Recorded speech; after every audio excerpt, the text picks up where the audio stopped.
Boom. We are live, ladies and gentlemen, boys and girls. It is your boy, Nolan Hawkeye Anthony here. And I hope you guys are having a fantastic week, wherever you may be. And of course, however you may be listening. I know there's a lot of crazy stuff going on in the world today, which I shan't comment on, as this is a Iowa Hawkeye sports channel, and we will keep it that way. And there's a lot of good news. There's a lot of good news, especially with the Iowa men's basketball team. They are currently on a 3-game win streak after defeating Nebraska on the road.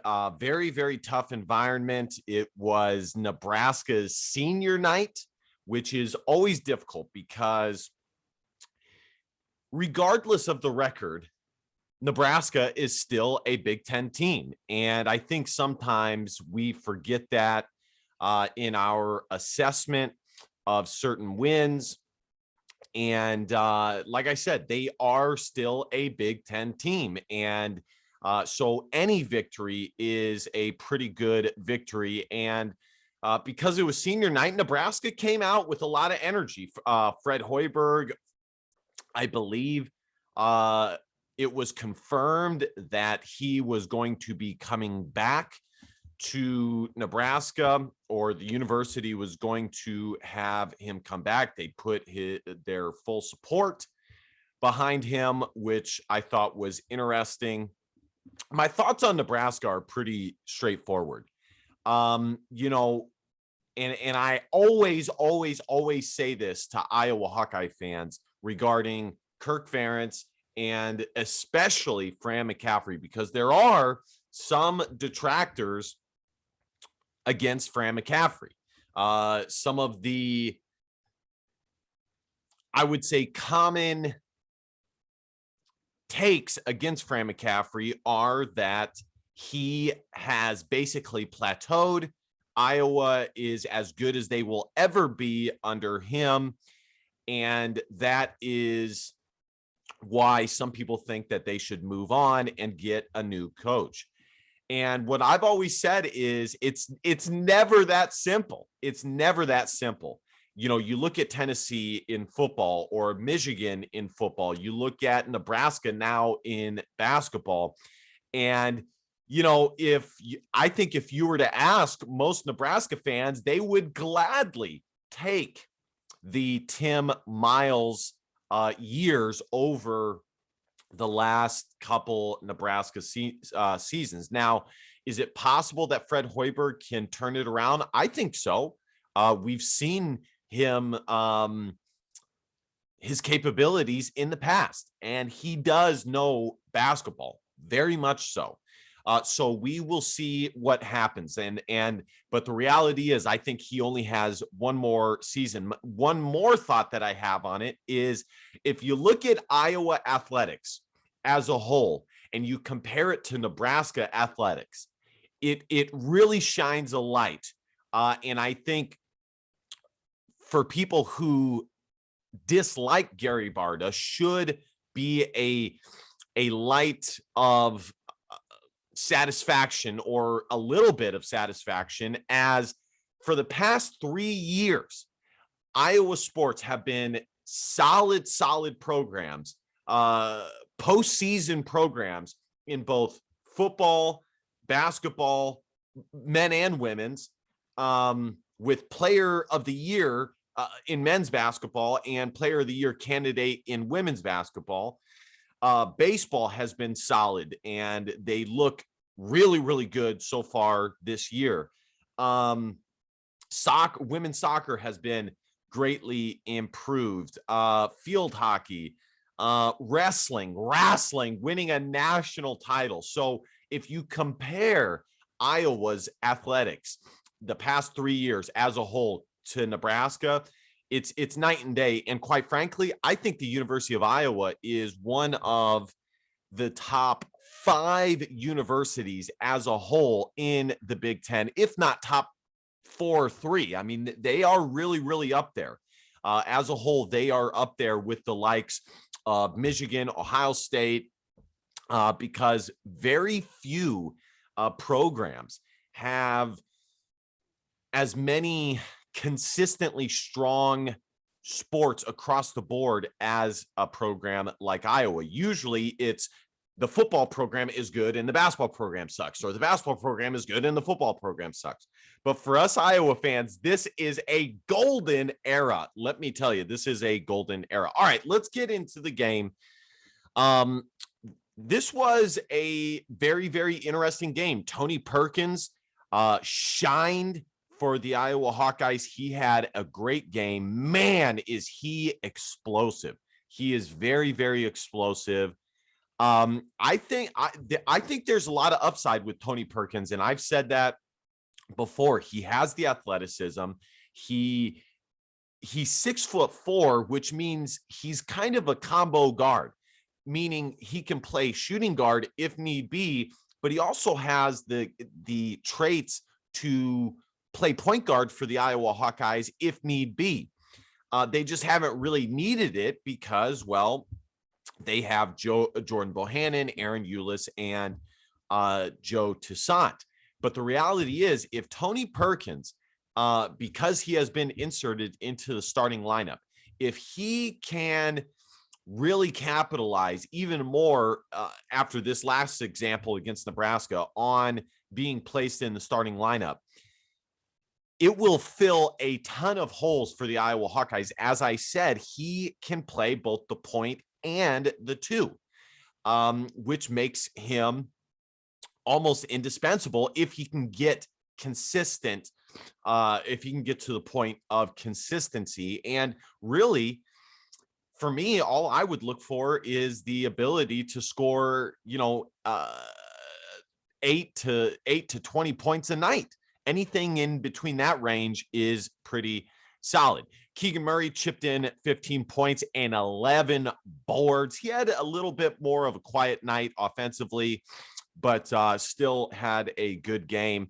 With Keegan Murray, the truth of the matter is, even if he doesn't have a huge scoring night, he's going to get blocks, rebounds, assists. He's going to affect the game in multiple ways, which is very, very important. Philip Rebraca had 6 points. He did struggle a little bit against some of the Nebraska bigs, but I love the way Philip Rebraca competes, how he gets after it. He knows how to compete, and I love that. Patrick McCaffrey chipped in 10 points and 2 boards. Jabo had 12 points, a quiet 12 points, if that is possible. And again, I don't really have a take on this because I have said this many times before already. But I knew when I did the season preview that Jordan Bohannon was going to eventually be kicked back to the starting point guard role. And in fairness, Joe Toussaint was given his chances. He really, really was. He started a lot of games. And ultimately the improvement that us fans and the coaching staff were looking for from him just didn't really happen. There were small improvements, but not on a big scale like you would have hoped. And again, the reality of the situation is, if Jabo and Tony Perkins continue to play like this, not only does it make this Iowa team extremely, extremely dangerous, but it effectively is going to limit the minutes of Aaron Eulis and Joe Toussaint. As we see here, one had 7 minutes and one played 6 minutes. So we will see what happens there. Conor McCaffrey had 11 points. I have had his back since he arrived at Iowa. He has a very, very high basketball IQ. He competes. He gets after it. People forget he's 6'5", 6'6". Okay. He is very, very tall, and he does not get credit for his athleticism. He's very, very quick and agile for a 6'5", 6'6" guy. Now, is he super, super bouncy and explosive to the rim? No, not really. But also, some of the high school film that I watched on Conor McCaffrey, he has a beautiful looking jump shot. And I knew that it would eventually be able to translate. And I said this in the past that I wished that he would shoot more because he is a good shooter. He is capable of knocking down those shots. And if Conor McCaffrey can start consistently hitting threes like this, it opens up so much more for this Iowa Hawkeye team. So much more. So Conor McCaffrey is quietly having a really, really good season, especially of late. Chris Murray continues to do a ton with the limited minutes that he plays. I am going to continue to be a vocal supporter of him playing 20 plus minutes a night. He should at minimum be playing 20 minutes a night. He's too good. He's too talented, too athletic on both ends of the floor not to be playing at least 20 minutes a night. But he chipped in 12 points for 7 boards, and some of the best lineups have been with Chris and Keegan Murray. So I'm going to keep hoping and pounding the table for him to be playing minimum 20 minutes a night. The other thing I want to fast forward to here before we take a look at the net ranking and KenPom is the Iowa Hawkeyes got to their 20th victory in for the 4th time in 4 years. I believe that's how you say that, which is incredible. That really, really is. That is impressive. And I really hope that some of the Fran McCaffrey detractors take note of this. This is one of the best coach seasons of Fran McCaffrey. I would put it in his top 5, if not top 3 for sure. Definitely top 5, considering what he lost, the experience, the trust, the talent that he lost with Luka Garza, Joe Wieskamp, Jack Nungy, who is the leading scorer for Xavier, mind you, in this season. Xavier, who is a NCAA tournament team right now, he is the leading scorer for them. That's the type of talent that Iowa lost with him. Think if Jack Nungy was on this Iowa basketball team. I really, really like Philip Rebraca, but just think if Jack Nungy was on this Iowa basketball team at 7 feet tall, and the skills that he has to boot. So this is really, really impressive. I told you guys Iowa would be a 20-win team. I do not doubt me when it comes to basketball. I know it too well. I said that they would be a 20-win team. I knew that they would be an NCAA tournament team. Now, how strong of an NCAA tournament team, how strong of a 20-win team, I did not know for sure. A lot of that depended on Keegan Murray and Philip Rebraca and Patrick McCaffrey and the development of those guys. But I called it. I called it straight up. I called it, and I am very satisfied with my prediction. I'm going to see here real quick if I can pull that up. All right, guys, I found it. Here we go. I am going to play it. And I'm going to play it. Good video. I suggest you go back and rewatch it. The 21-22 Iowa Hoops preview and analysis. Good video. Well done by me. I'm joking, guys. No drum roll. I think Iowa goes 20-11 this season. I think they're 9 games over 500, and I think they will have 20 regular season wins. 11 is still a good amount of losses. I don't know which ones it'll be. Plus, if I went through it, this video would be too dang long, so I'm not going to do that. But I think Iowa is good enough to have 20 wins. To be honest with you, I think they're good enough to have more than that. but I can also see them having less. So I'm going to go in the middle and say that they are a 20-win team. And I do think that this Iowa team is an NCAA tournament team. Let's go, man. You know what, dude? You're absolutely right. So let's take a look. Let's go back to the team stats of the game. Just thought that was interesting to go back and watch. This was not Iowa's best defensive performance. They allowed Nebraska to shoot close to 52%. I was hoping that they would put a third really, really solid defensive performance game in a row. It wasn't a bad defensive performance, but it was not as good as it could have been. Free throws, Iowa shot 70%. Rebounds, 35-29. Iowa has been on a tear rebounding the ball. There's been a few games here and there where they have lost by 1 or 2 rebounds, but ever since early in the season, they have improved mightily on the glass, and that is probably the biggest difference between the early season Iowa team and this current Iowa team, who is not having a February Fran slide, which is something that is possible according to some Iowa fans. So they won the rebounding battle 35-29. They had 12 offensive boards. They lost the assist battle by 2 assists, but they still had 12 assists, pretty good.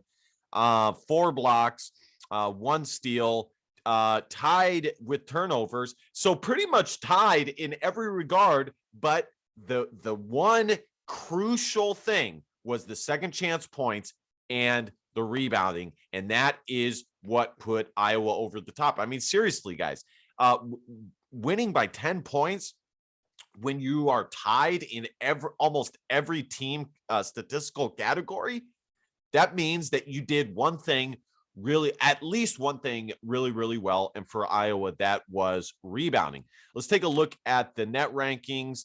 I'm not sure that this has been updated yet. No, I think it has. This is through February 25th. Iowa is 19th in the net rankings. They are 20-8. Let's take a look at what this win will go down as. I think this will go down as a quad 3 victory for the Iowa Hawkeyes. Let's take a look here. Yep, quad 3 right here, away Nebraska, because Nebraska is just so bad. It's so low on the rankings. They are 187. So this goes down as a quad 3 victory. It would have been absolutely brutal had Iowa lost to Nebraska. So that just was not possible. Let's take a look at the KenPom here. Iowa is 15th. The metrics absolutely love this Iowa team. They are 88th in defensive efficiency and 5th in offensive efficiency. They pretty much stayed steady all season at number 5 in the offensive efficiency area. My final analysis, my final takeaway is a few things. One, it's hard to take a ton away from beating a team like Nebraska. Iowa did what they were supposed to do. They did some good things such as rebounding the ball, and I am excited about Tony Perkins' performance and the emergence of Conor McCaffrey's 3-point shot. This Iowa team is not having currently a February Fran slide, knock on wood. They are playing their best basketball of the season at just the right time. I think that this Iowa team is possibly the most dangerous Iowa Hawkeye, or not just Iowa Hawkeye team, but Big Ten team this season. They are very, very dangerous. They can beat you in multiple ways. And they have one of the best players, if not the best player in the country, in Keegan Murray. So this Iowa team is very, very dangerous. And they are getting hot at just the right time. Now, you could argue that some of the early season lulls were not because Iowa was a bad team, but more because of how difficult the schedule was early on. So there's a lot to like. I hope Iowa can stay below the top 90 in defensive efficiency. They have a game coming up against Northwestern on Monday. I believe that is a home game, and I believe that that is the senior night game. So pack the arena, pack the arena. I want to check the standings here real quick before we head out. Iowa is now first, second, third, fourth, fifth in the Big Ten. And by the way, Iowa under Fran McCaffrey has won 10 or more Big Ten games, 7 of the last 8 seasons. I'm pretty sure that that is what I read. So things are looking good. We'll see how Iowa, how high Iowa can go.